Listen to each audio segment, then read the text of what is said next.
you ever tried this sandwich at a fast food restaurant?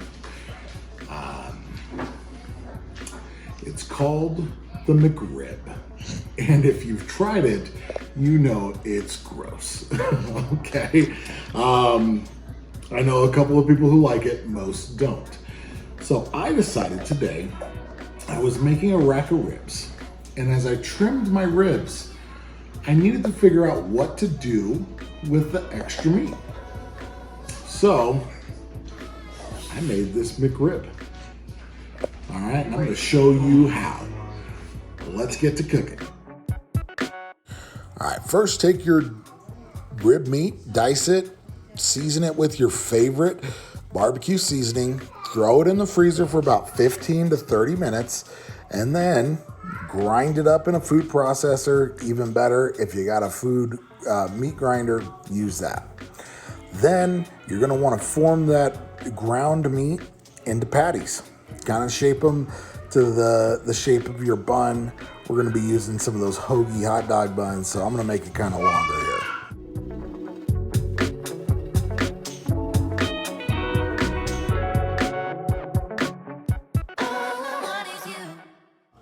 Once all your patties are formed, wash your hands, and you're gonna throw those on a 250 to 275 degree smoker.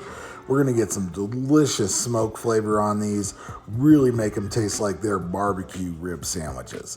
After about 30 minutes, we'll flip them, and then we'll start saucing and glazing them. So they're gonna turn out perfect. All right, so here we are. It's been 30 minutes. Flipped over our ribs. As you guys can see right there, they look amazing.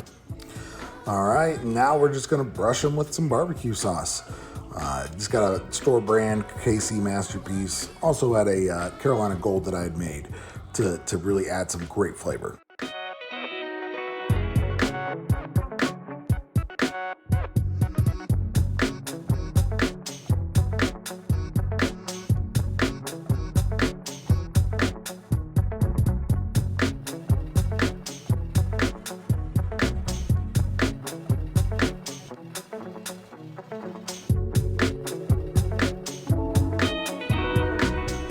So after all that hard work and the hour-long smoking it on the grill at 250 to 275, saucing it after about turning it at 30 minutes, saucing it twice after that to get a couple layers of sauce on it, we now have what smells like a true barbecue pitmaster McRib.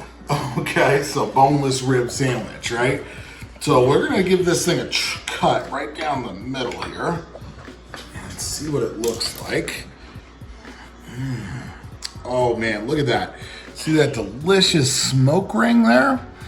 Pickles, onions. Oh my goodness, this is gonna be delicious.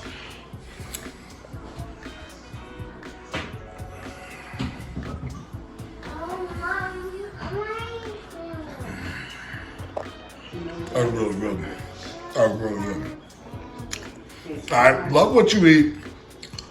The way you can do that is by making it with a lot of passion and love. Thanks for being here. Till next time.